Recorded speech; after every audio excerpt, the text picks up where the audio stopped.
Hello and welcome back to The Vacant Light. Today I'm back with another video review, and I'm covering Christ Inversion, self-titled, from 2008. This record was released on Phil Anselmo's own Housecore Records, and is actually basically a re-release of the band's demo called Obey the Will of Hell, which was originally put out in 1994. Obey the Will of Hell was one of two demos created by this band here, Christ Inversion. And it was the only basically official release that you can actually obtain as a fan of this band. This band basically split up and never released a full-length album or any real EPs to the public. So this is the first real access that we've had as followers of this type of music to this band's material. Now, if you're not familiar, the guitar player on here, attributed as Anton Crowley, is basically Phil Anselmo from Pantera. So that's sort of how I became familiar with this music, through my being a fan of Pantera's music as well. Now, this is actually considered by most to be a black metal record, and it does contain styles both from black metal and some of Phil Anselmo's past and even current material with a groove metal influence.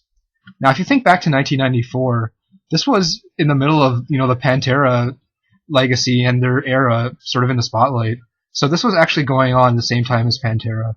So I find that interesting as a listener, just to think about how that fits into that timeline. What you'll get on here is basically 8 tracks. The first track is an sort of ambient intro, but the other 7 tracks are basically meat and potatoes, black metal mashed up with groove metal influences, and a bit of ambient effect thrown in there for the to the mix as well, which I find interesting on some level. This is a record where you're really going to hear the appeal of it kind of right away. Like, there's not a lot of subtlety to this album whatsoever. It's pretty much just going to grab you right away if you like it, and that's sort of both a good thing and a bad thing. The vocals are fairly harsh, and it feels like the vocalist is actually, sitting about half an inch from the microphone. There's a lot of distortion, and it does feel overbearing at some points in the record. Like, you will find times where you wish he would step back and have a little bit more of a subtle approach. The double tracking in the vocals can be heard on several tracks here, and particularly on the song Lucifer Rise, where you can hear that sort of mid-pitched snarl going into the music, but there's more of a slower intro containing double track vocals, more of a spoken nature, which I liked on that one track.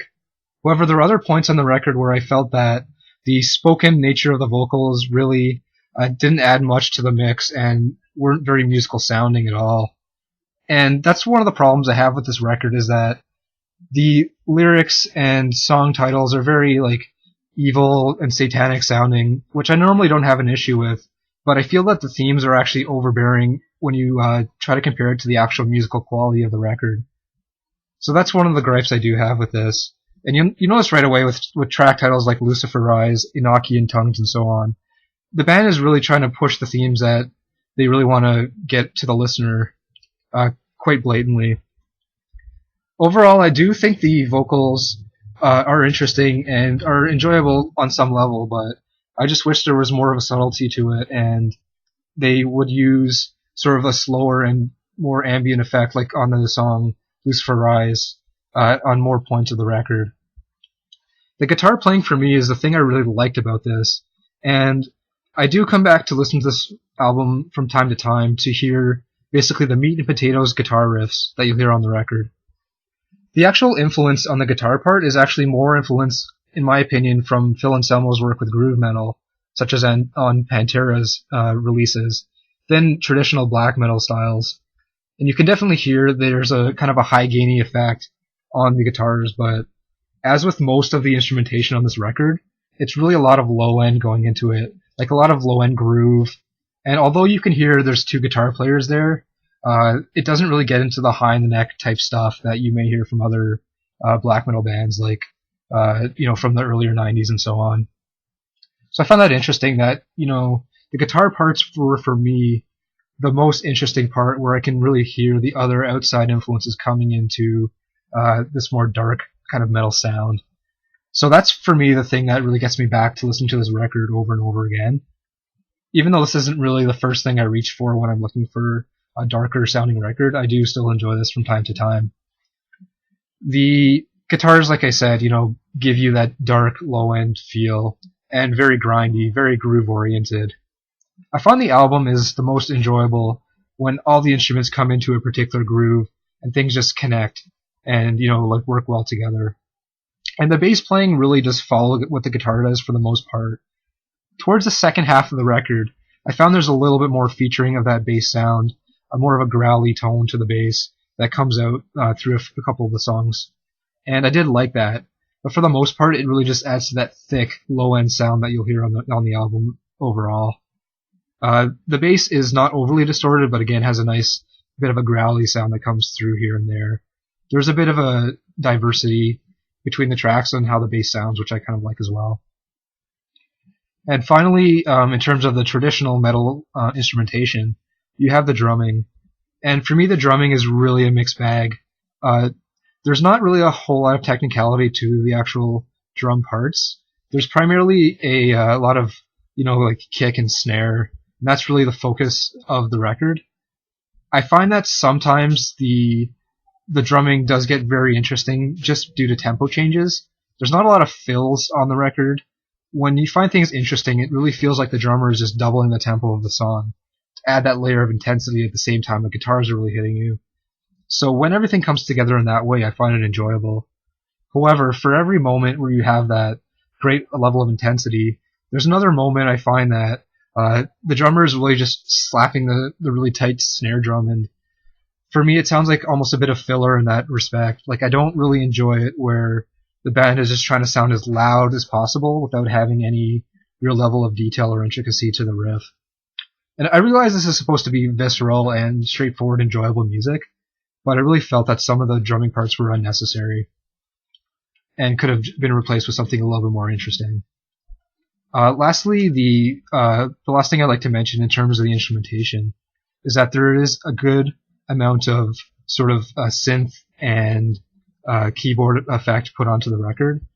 And I feel that conceptually it works because of the dark themes and the atmosphere that this record does provide you. Even though I may not enjoy the lyrics, it does really give you a sense of atmosphere, which I kind of like.